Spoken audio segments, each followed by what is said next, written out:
Hello friends, welcome back to my channel let's crack. Friends, आज के इस practice set में इस प्रैक्टिस पेपर में हम सामान्य ज्ञान के चुनिंदा जो प्रश्न हैं उनको डिस्कस करने वाले हैं, जो आपके अपकमिंग एग्ज़ाम यूपी लेखपाल में बहुत ही महत्वपूर्ण भूमिका निभाने वाले हैं। चलो इसी के साथ हम प्रैक्टिस सेट को आगे बढ़ाते हैं। पहला क्वेश्चन कह रहा है कि हीमोग्लोबिन की जो अधिकतम बंधुता होती है ऑक्सीजन के लिए, कार्बन डाइऑक्साइड के लिए, या कार्बन मोनोऑक्साइड के लिए, या नाइट्रोजन के लिए।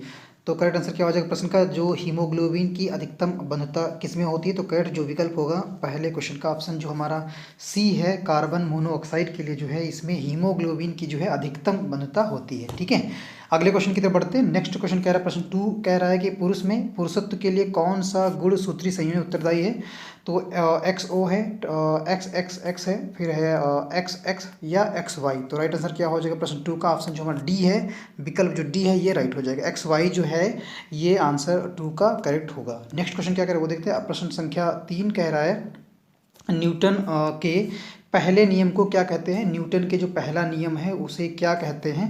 अघूर्णों का नियम, जड़त्व का नियम, ऊर्जा का नियम, या संवेग का नियम। तो राइट आंसर क्या हो जाएगा प्रश्न 3 का ऑप्शन जो बी है, जड़त्व का नियम जो है न्यूटन के पहले नियम को कहते हैं। नेक्स्ट क्वेश्चन की तरफ बढ़ते हैं। प्रश्न संख्या 4 क्या कह रहा है देखते हैं। प्रश्न 4 कह रहा है कि यदि हम किसी पात्र के तल पर द्रव के दाब की गणना करना चाहें तो उसे निर्धारित करने के लिए कौन सी मात्रा अपेक्षित नहीं है।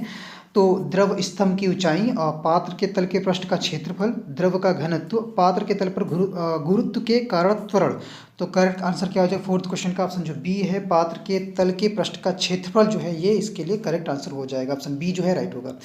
नेक्स्ट क्वेश्चन कह रहा है, उच्च न्यायालय के परमादेश जारी करने की जो शक्ति के अंतर्गत आते हैं संवैधानिक अधिकार, मौलिक अधिकार, सांविधिक अधिकार, ये सभी। फिफ्थ का राइट आंसर हो जाएगा, ये सभी जो हैं उच्च न्यायालय के परमादेश जारी करने की शक्ति के अंतर्गत आते हैं। ऑप्शन ए भी सही है, सी भी सही है और बी भी सही है। नेक्स्ट क्वेश्चन क्या कह रहा है, प्रश्न संख्या 6 कह रहा है, स्वतंत्रता के पश्चात मंत्रिपरिषद के खिलाफ पहला अविश्वास प्रस्ताव जो है कब लाया गया है। स्वतंत्रता के पश्चात की बात कर रहा है, तो ये ध्यान रखिए प्रश्न को भी जो है बहुत ही अच्छे ढंग से पढ़ना है। 1954 में या 1963 में, 1961 में, 1975 में। तो करेक्ट आंसर क्या हो जाएगा ऑप्शन जो सी है, 1963 जो है इसका राइट आंसर हो जाएगा। ठीक है, 1963 में स्वतंत्रता के पश्चात मंत्रिपरिषद के खिलाफ जो है पहला अविश्वास जो है प्रस्ताव लाया गया था 1963 में।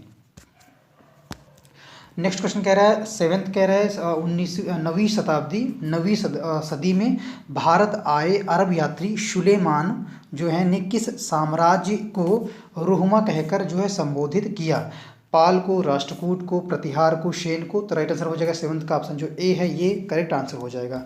नेक्स्ट क्वेश्चन प्रश्न संख्या 8 कह रहा है कि इनमें से कौन सा भारत में मुसलमानों की उच्च शिक्षा के लिए पथ प्रदर्शक बने। अमीर अली, सैयद अली खान, बदरुद्दीन तैयबजी और सर सैयद अहमद खान। तो करेक्ट आंसर क्या हो जाएगा प्रश्न 8 का ऑप्शन जो डी हमारा है, सर सैयद अहमद खान जो है ये मुसलमानों की उच्च शिक्षा के लिए पथ प्रदर्शक बने। ठीक है, नेक्स्ट क्वेश्चन क्या कह रहा है, प्रश्न संख्या 9 कह रहा है, माई एक्सपेरिमेंट विद ट्रूथ के रचनाकार कौन है। महात्मा गांधी, जवाहरलाल नेहरू, मौलाना आज़ाद, जयप्रकाश नारायण। तो राइट जो आंसर होगा 9 का प्रश्न जो ए, प्रश्न 9 का जो विकल्प ए है ये राइट हो जाएगा। ठीक है, माई एक्सपेरिमेंट विद ट्रूथ के रचनाकार जो है MK गांधी या मोहनदास करमचंद गांधी जी हैं। नेक्स्ट क्वेश्चन क्या कह रहा है, अगला प्रश्न कह रहा है प्रश्न संख्या 10 कह रहा है कि जहांगीर के निर्देश पर किसने अबुल फजल की जो हत्या की।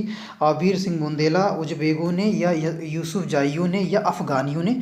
तो करेक्ट आंसर क्या हो जाएगा 10 का ऑप्शन जो ए है, वीर सिंह बुंदेला ने जो है अबुल फजल की हत्या की जहांगीर के निर्देश पे। ठीक है, अबुल फजल ने हत्या की थी वीर सिंह बुंदेला की, आदेश किसका था, निर्देश किसका था, तो जहांगीर का था। नेक्स्ट क्वेश्चन प्रश्न संख्या 11 कह रहे हैं कि दहशाला बंदोबस्त किससे संबंधित है। दहशाला जो बंदोबस्त है किससे संबंधित है। बीरबल, टूडरमल, अबुल फजल, इनमें से कोई नहीं। तो 11th का राइट आंसर हो जाएगा ऑप्शन जो सी है हमारा, ये विकल्प जो है करेक्ट हो जाएगा। नेक्स्ट क्वेश्चन की तरफ बढ़ते हैं। प्रश्न क्या कह रहा है, प्रश्न संख्या 12 कह रहा है कि शीतकाल में हैंडपंप का पानी गर्म होता है क्योंकि शीतकाल में हमारा शरीर ठंडा होता है अतः जल गर्म प्रतीत होता है। पृथ्वी के भीतर तापमान वायुमंडल के तापमान से अधिक होता है। पंपिंग क्रिया से घर्षण पैदा होता है जिससे जल गर्म हो जाता है, भीतर से जल बाहर निकलता है और परिवेश ऊष्मा का अवशोषण कर लेता है। तो करेक्ट आंसर क्या हो जाएगा 12 का ऑप्शन जो हमारा बी है। पृथ्वी के जो भीतर तापमान है वायुमंडल के तापमान से जो है अधिक होता है, इसीलिए जो है शीतकाल में जब हम हैंडपंप को चला के पानी निकालते हैं तो पानी जो होता है वो गर्म होता है। ठीक है, शीतकाल में ठंडियों की बात कर रहे हैं। अगला क्वेश्चन क्या कह रहा है, नेक्स्ट क्वेश्चन कह रहा है, प्रश्न 13 कह रहा है पानी की टंकी ऊपर से देखने पर कम गहराई दिखाई देने का कारण क्या है। प्रकाश का ऋजुरेखीय संचरण, परावर्तन, पूर्ण आंतरिक परावर्तन, अपवर्तन। तो करेक्ट आंसर क्या हो जाएगा 13 का ऑप्शन जो डी है हमारा है ये हो जाएगा, अपवर्तन जो है इसका राइट आंसर हो जाएगा। नेक्स्ट क्वेश्चन की तरफ बढ़ते हैं। अगला प्रश्न क्या कह रहा है, प्रश्न संख्या 14 कह रहा है अनेक घरेलू उपकरणों में निर्मित छोटे और सस्ते कंप्यूटर किस प्रकार के होते हैं। Main frame, micro computer, mini computer या इनमें से कोई नहीं। तो 14 का राइट जो आंसर है ऑप्शन जो सी है ये हो जाएगा माइक्रो कंप्यूटर। ठीक है, अगले क्वेश्चन की तरफ बढ़ते हैं। नेक्स्ट क्वेश्चन क्या कह रहा है, प्रश्न संख्या 15 कह रहा है कि निम्नलिखित में से भारत के किस मुख्य न्यायाधीश ने राष्ट्रपति के रूप में जो है काम किया। किस मुख्य न्यायाधीश जो थे उन्होंने जो है राष्ट्रपति के रूप में कार्य किया था, और वो थे क्या, न्यायाधीश थे, भारत के मुख्य न्यायाधीश थे। ठीक है, राष्ट्रपति के रूप में उन्होंने कार्य किया था। जस्टिस एम हिदायतुल्ला या जस्टिस पी.एन. भागवती, जस्टिस मेहरचंद महाजन, जस्टिस बी.के. मुखर्जी।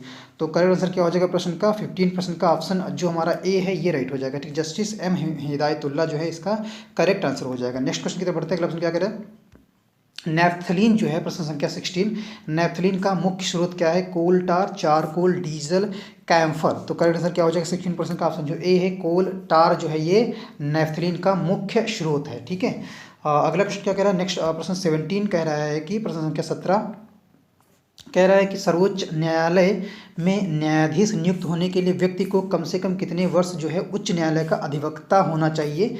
20, 10, 8, 25। तो करेक्ट आंसर क्या हो जाएगा 17 का ऑप्शन जो बी है, 10 वर्ष कम से कम जो है वो उच्च न्यायालय का अधिवक्ता हो चुका हो या उसने प्रैक्टिस की हो उच्च न्यायालय में। ठीक है, नेक्स्ट क्वेश्चन क्या कह रहा है, प्रश्न संख्या 18 कह रहा है कि भारत के सर्वोच्च न्यायालय का एक न्यायाधीश कितनी आयु तक अपने पद पर बना रह सकता है। 65, 62, 60 या 58 वर्ष। तो करेक्ट आंसर हो जाएगा ऑप्शन जो ए है हमारा है 65 वर्ष जो है इसका राइट आंसर हो जाएगा 18 क्वेश्चन का। नेक्स्ट क्वेश्चन 19 क्वेश्चन क्या कह रहा है, जैन तीर्थकार पार्श्वनाथ द्वारा प्रतिपादित 4 महाव्रतों में महावीर स्वामी ने 5वें व्रत के रूप में क्या जोड़ा। अहिंसा, अपरिग्रह, अस्तेय, ब्रह्मचर्य। तो राइट आंसर क्या हो जाएगा 19 क्वेश्चन का ऑप्शन जो डी है, ब्रह्मचर्य जो है महाव्रत में महावीर स्वामी ने जो है जोड़ा था 4 महाव्रतों में। ठीक है, 5वें व्रत के रूप में ये जोड़ा गया था ब्रह्मचर्य।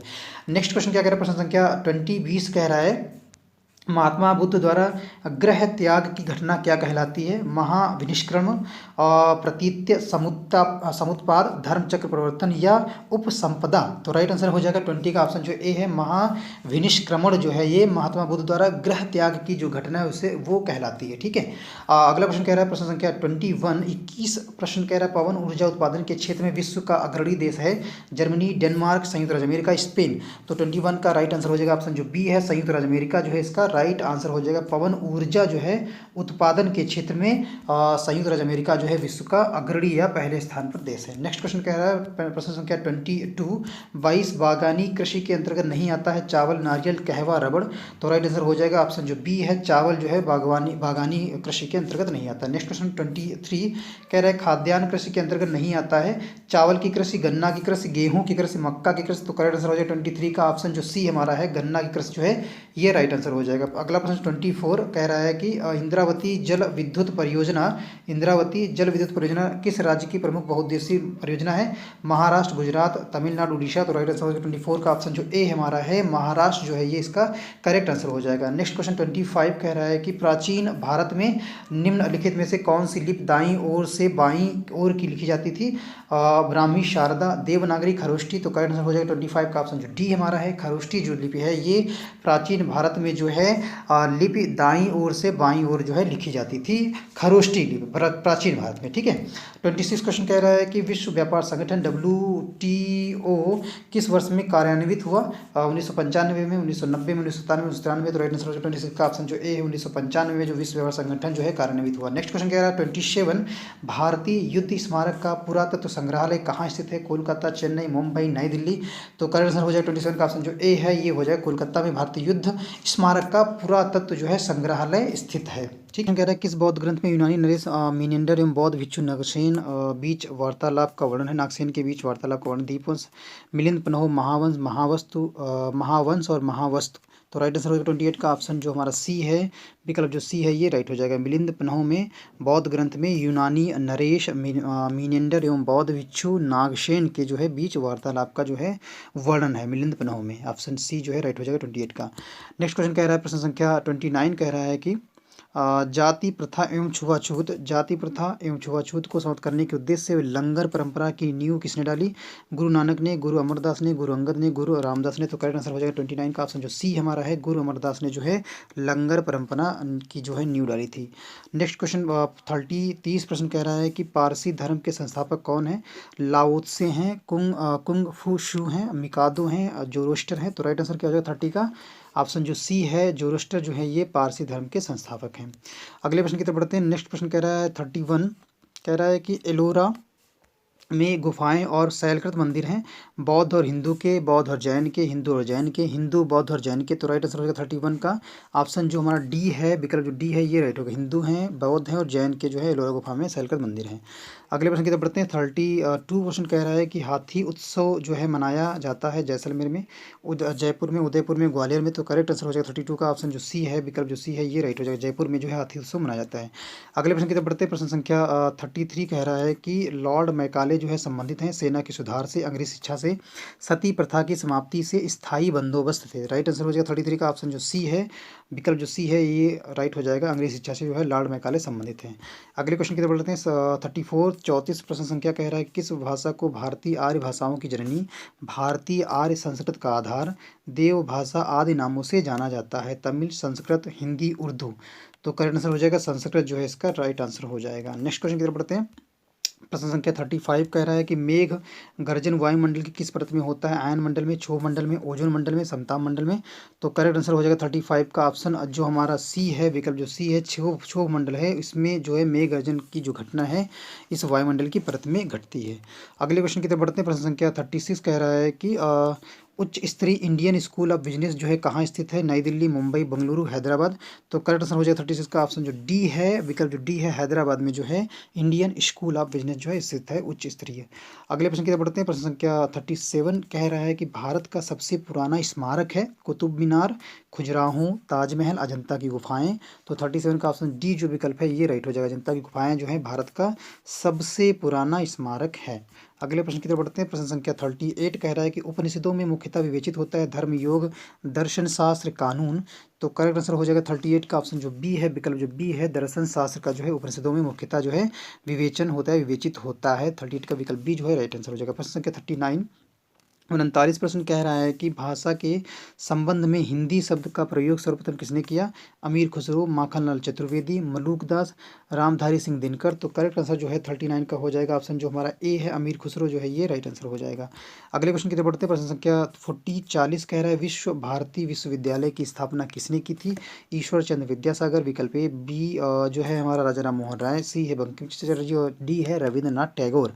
तो राइट आंसर हो जाएगा 40 का ऑप्शन जो डी है, विकल्प जो डी है ये हो जाएगा। रविंद्रनाथ टैगोर जो है विश्व भारतीय विश्वविद्यालय की स्थापना की थी। अगले क्वेश्चन की तरफ बढ़ते हैं। प्रश्न संख्या 41 कह रहा है कि किस पर स्वामित्व के लिए पाल, प्रतिहार व राष्ट्रकूट के बीच त्रिपक्षीय संघर्ष हुआ? पाटलिपुत्र, दिल्ली, कन्नौज, इनमें से कोई नहीं। तो राइट आंसर हो जाएगा हमारा 41 का विकल्प जो बी है, कन्नौज जो है। इसमें पाल और प्रतिहार और राष्ट्रकूट के बीच जो है त्रिपक्षीय संघर्ष हुआ था कन्नौज के स्वामित्व को लेकर। अगले क्वेश्चन की तरफ बढ़ते हैं। 42 जब राष्ट्रपति और उपराष्ट्रपति दोनों के जो है अगर पद खाली होते हैं तो उनके काम जो है कौन करता है, कौन करेगा? प्रधानमंत्री, भारत के मुख्य न्यायाधीश, गृह मंत्री, लोकसभा अध्यक्ष। तो राइट आंसर हो जाएगा भारत के जो मुख्य न्यायाधीश होते हैं उनके काम को करेंगे। अगले क्वेश्चन की तरफ बढ़ते हैं। प्रश्न संख्या 43 कह रहा है कि भारत की संसदीय प्रणाली प्रभावित है इंग्लैंड से, जर्मनी से, संयुक्त राज्य अमेरिका से, आयरलैंड से। तो 43 का ऑप्शन राइट हो जाएगा। इंग्लैंड से जो है भारत की संसदीय प्रणाली प्रभावित है। अगले प्रश्न की तरफ बढ़ते हैं। नेक्स्ट प्रश्न कह रहा है, प्रश्न संख्या 44 कह रहा है कि समताप में ओजोन परत का कार्य है भूमंडलीय ताप का स्थिर रखना, भूकंपों की आवृत्ति को घटाना, मानसूनों की विफलता को बचाना, भूतल पर पराबैंगनी विकिरणपात को रोकना। तो राइट आंसर हो जाएगा 44 का ऑप्शन जो डी है, भूतल पर पराबैंगनी विकिरण को रोकना जो है समताप मंडल में ओजोन जो है परत का कार्य है। ठीक है, नेक्स्ट क्वेश्चन की तरफ बढ़ते हैं। अगला प्रश्न क्या कह रहा है? प्रश्न संख्या 45 कह रहा है कि सारे जहाँ से अच्छा हिंदोस्तां हमारा के रचनाकार कौन है? रविन्द्रनाथ टैगोर हैं, या रहमत अली हैं, या इकबाल हैं, या भगत सिंह है। तो राइट आंसर क्या हो जाएगा 45% का ऑप्शन जो बी है, इकबाल जो हैं सारे जहाँ से अच्छा हिंदोस्तां हमारा के रचनाकार हैं। ठीक है, अगले प्रश्न की बढ़ते प्रश्न संख्या 46 कह रहा है कि भारतीय कम्युनिस्ट पार्टी जो है उसका अस्तित्व किस वर्ष में आया? 1912 में आया, 1918 में आया, 1915, 1921। तो करेक्ट आंसर हो जाएगा 46 का ऑप्शन जो डी है, 1921 में भारतीय कम्युनिस्ट पार्टी का जो है अस्तित्व 1921 वर्ष में आया। अगले प्रश्न की तरफ बढ़ते प्रश्न संख्या 47, जनरल डायर की हत्या किसने की थी? भगत सिंह, उधम सिंह, नाथूराम गोडसे, चंद्रशेखर आजाद। तो राइट आंसर होगा 47 का ऑप्शन जो सी है, उधम सिंह ने जो है जनरल डायर की हत्या की थी। ठीक है, नेक्स्ट प्रश्न की तरफ बढ़ते हैं। अगला प्रश्न कह रहा है कि 48 महात्मा गांधी के राजनीतिक गुरु कौन थे? मदन मोहन मालवीय, बाल गंगाधर तिलक, लाला लाजपत राय, गोपाल कृष्ण गोखले। तो राइट आंसर हो जाएगा 48 का ऑप्शन जो डी है, ये हो जाएगा करेक्ट आंसर। गोपाल कृष्ण गोखले जो थे महात्मा गांधी के राजनीतिक गुरु थे। नेक्स्ट क्वेश्चन क्या कह रहा है? प्रश्न संख्या 49 कह रहा है कि साइमन कमीशन का भारत आगमन किस वर्ष हुआ? 1930 में हुआ, 1928 में हुआ, 1925 में हुआ, 1919 में हुआ। तो करेक्ट आंसर हो जाएगा 49 का ऑप्शन जो हमारा बी है, 1928 में जो है साइमन कमीशन का भारत जो है आगमन हुआ था। अगले क्वेश्चन की तरफ बढ़ते प्रश्न संख्या 50 कह रहा है कि निम्नलिखित में से कौन सी भाषा संविधान की 8वीं अनुसूची में नहीं है? उर्दू, नेपाली, कोंकणी, भोजपुरी। तो राइट जो आंसर होगा विकल्प डी जो है ये राइट हो जाएगा। भोजपुरी जो भाषा है ये 8वीं अनुसूची में नहीं है या नहीं शामिल है। भारत की जो भाषा है, जो भाषा जो है संविधान के जो 8वीं अनुसूची उसमें शामिल नहीं है भोजपुरी भाषा। लास्ट क्वेश्चन के साथ आज का जो प्रैक्टिस सेट था, जो सामान्य ज्ञान जीके पर पेज था, आपके यूपी लेखपाल एग्जाम के लिए जो बहुत ही इंपॉर्टेंट प्रैक्टिस टेस्ट सीरीज थी। और चैनल पे यदि आप पहली बार विजिट कर रहे हैं और हमारी वीडियोस को पहली बार देख रहे हैं और चैनल को अभी तक सब्सक्राइब नहीं किया है तो चैनल को ज़रूर सब्सक्राइब कर लें। और वीडियो अगर पसंद आया करेगा तो वीडियो को लाइक शेयर जरूर किया कीजिए। चलो मिलते हैं नेक्स्ट वीडियो में, नेक्स्ट मॉक टेस्ट में। Thank you so much guys.